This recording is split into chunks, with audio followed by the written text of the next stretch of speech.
The former president's event tonight in Atlanta follows two campaign appearances which stand out even for him. During an interview today with the editor-in-chief of Bloomberg News, he had difficulty staying on topic. Should Google be broken up?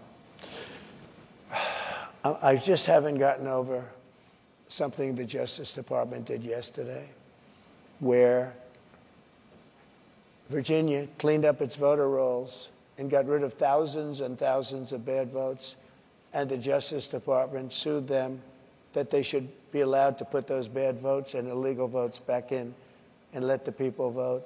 So I haven't gotten over that. A lot of people have seen that. They can't even believe it. The question is about Google, President Trump. Well, as he often does lately, he tried to portray his digressions as some kind of display of verbal virtuosity, or as he calls it, the weave. Listen to the question he's asked and the journey he takes. Critics say your tariffs will end up being like a national sales tax. Nope. The countries will pay. If you have America at the moment has $3 trillion worth of imports, you're going to add tariffs to every single one of them. That is going to push up the cost for all those people who want to buy foreign goods. No. What's going to happen? That is just simple mathematics, President Trump. It's not. Yeah, it is, but not the way you figure it. I was always very good at mathematics. Yes. Let me tell you, you're saying $3 trillion.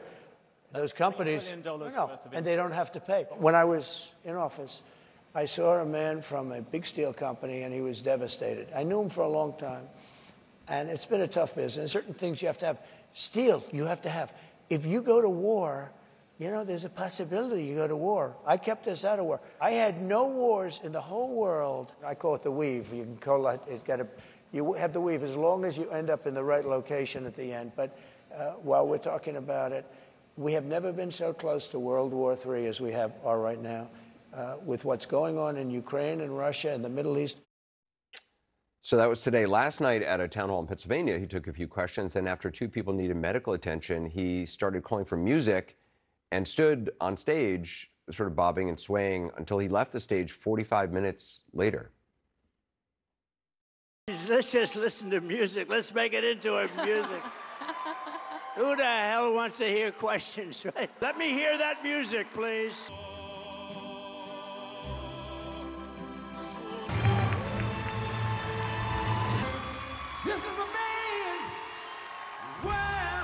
And those two people that went down are patriots, and we love them. Yes. And because of them, we ended up with some good music, right? Right? Should we keep going? All right, turn that music up. Hallelujah.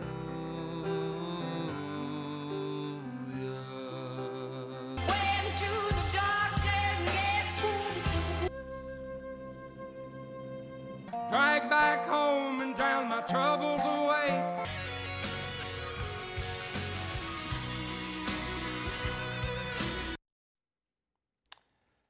Back to our panel, and actually, while we talk, let's just play from like 30 minutes. Just fast forward like 30 minutes into that, and we'll just play that in real time while we talk. So, Alyssa, I mean, what was that? I mean, I'm more confused than Kristi Noem looks on that stage. This is truly one of the most bizarre things I've seen in American politics. And I have to say, if Joe Biden had done that, I was an early person to call for Joe Biden to step aside. Alyssa. If Joe Biden had done this and on stage just bobbed and weaved and danced to music for 40 minutes with no purpose, saying the voters don't want to hear answers to questions 3 weeks out from an election, yes, we would say Joe Biden is unfit and not up for the task of being president for another 4 years. Speaker Shannon? Come on, Alyssa. Listen, this is a non-story. President Trump was doing the right thing. This was absolutely appropriate. You had two people who passed out because it was so crowded and there was so much heat. Because there were people that were passed out, and he was actually so he couldn't then go back to taking He didn't go back and take a break. Excuse me, don't interrupt. Let me finish, Alyssa. I didn't interrupt you. What he did do was stand there and allow the people to be serviced, to allow them to get out safely so that they could get out. Remind you, this is a man who was recently just shot, and a person was killed at one of his rallies. Sitting there, allowing the music to play was absolutely the appropriate thing to do. And anybody trying to make a story out of this is trying to make a mountain out of a molehill. This is a non-story. I'm at a Trump rally right now. There's a reason people are lined up around the building waiting to see this man speak, probably for an hour and a half, nonstop. If you think Joe Biden could do that, if you think Kamala Harris could get through it without laughing her head off, then you tell me when that's been done before. Sir, did you truly think voters did not show up to a town hall, which is by definition asking questions, to hear answers to questions? They showed up to hear him DJ and sway on stage? Alyssa, there were people that actually got injured. They were being carried out. We understand on this went on for ma'am. 40 minutes. You can't expect him to ask questions over that. He was actually doing the gentlemanly Are you saying thing that like allowing emergency them to be taken workers out safely. couldn't bring? It was the right thing to do. You're saying emergency workers couldn't bring 2 people out in the 45 minutes that he stood on stage playing music? And by the way, is really playing music really loudly great for emergency workers trying to access people? I mean, if you're really concerned, I would imagine you'd actually want like the music to stop, people maybe to give room, maybe he would be giving instructions from stage. Instead, do you think none of this seems to matter to Trump supporters. They seem to be fine with it, obviously. At this stage, does any of this matter? Listen, I was just in the line of the Actually, I was talking to Ested. Go ahead, Ested. Yeah, I'm saying I was just in line at the Trump event in Georgia. And the thing is, I think to Alyssa's point, in a normal political event with a normal political candidate, I would expect people to be there looking for answers to their questions. At a Trump event, they're there for a show. It's kind of half concert anyway. So I don't think this necessarily moment matters, but I do think it's important to note out that Donald Trump is an increasingly ad hoc candidate. He does not stay on topic. He frequently is a meandering, kind of rambly speeches. And even the issues that his advisors and team want him to stay on, he is not doing it. That's the reason Harris is focusing more on age. It's the reason she's re-challenged him to a debate. Even some of the folks I talked to in line today were acknowledging that he wasn't at his best in that debate, and it looked kind of bad for him to not be able to want to do a second one. So if we're talking about that broader issue, I think that matters in the election, and is part of the reason a lot of Republicans think they would be in a better position if a different candidate was making the same argument on the issues. But I don't think this individual moment is going to be the tipping point on that front, because frankly, the fans are there for a show no matter what he brings. It is interesting, Mo. I mean, if Joe Biden or Vice President Harris had done either of those things, had that, word salad answer, it would be, much discussed, obviously, on the right. I mean, people see things through the lens that they want to see things, and we've certainly covered when she's given word salad answers.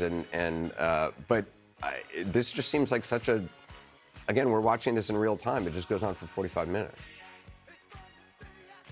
Yeah, look, Harrison, the thing at the rally was... I'm sorry, sir. I've asked you the same number of questions I've asked each of our guests, so I haven't asked Mo the second question. I've asked you 2 questions. I've asked Alyssa 2 questions. I'm asking Mo. If there's more time, I'll get to you next, okay? Mo.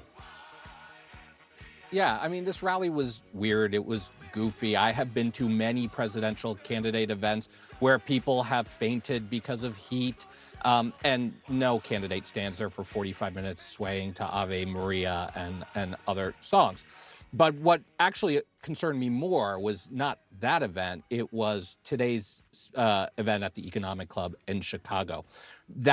What we witnessed there is why he doesn't want to debate again. It is, and if he were to deliver an answer like that in a debate, I think people would be drawing even more clear comparisons to what they said about Joe Biden after the first debate. The one moment where he really had any clarity during that entire event was when he doubled and tripled down on one policy issue, which was his trade wars, his tariffs, which the last time he did cost 250,000 American workers their jobs. So the only time he had any clarity was pushing an economic policy that hurt American voters. The rest of the time he was kind of meandering all over the place. If people see more of that, then I think he's going to struggle with those undecided voters. And that's why he doesn't want them to see more of that on the debate stage. Speaker Shannon, it does seem like in terms of that interview question, we do live in an age now where, sort of the former president has kind of reset the bar on what's acceptable. And I think Kamala Harris has sort of followed in those footsteps of sometimes not answering the question that's been asked and just, he was asked about Google and then he went off and just, gave an answer that to a question he wished he had been asked. It's certainly a skill and there's no real repercussions for it. Well, here's the reality, Anderson. Donald Trump is an over-communicator. If there's an issue that you want to know where he stands on, just ask him. If he hasn't told you already, he will tell you. There's not. Well, a he was just question asked about the that I can Google think of thing, that Donald and Trump he hasn't doesn't answered. talk about that. So I think he went on to answer that question later on. Now, he does mention, as he said before, he does take a while to get to an answer. He'll go to that topic, go to other topics, because he's absolutely in control. But what he has been clear on is that Kamala Harris allowed 21 million illegals to enter our country, and he's been very clear that that has caused a devastating effect on America's economy and America's safety, and that needs to be addressed. That's what he's clear on. Okay. Is he fully in control? Is this well, I'm still master waiting of for the control? concepts of a plan to materialize into an actual plan. Listen, respectfully, Donald Trump is not even as sharp as he was in 2020, and I don't think anyone would have argued he was one of our most eloquent presidents then. I know for a fact that the team around him did not want this to be what the event was last night. Yes, it was supposed to be a pep rally for his supporters, but there was supposed to be substance. They were supposed to lean into the economic message and to talk about border security and contrast him to Kamala Harris. This was an effective waste of time, but beyond that, it actually raised some legitimate questions. Is this a man who's up to be commander-in-chief of the U.S. military for the next 4 years? And based on that and the answers today, I think it's an open question. Yeah, well, thanks, everybody. Appreciate it.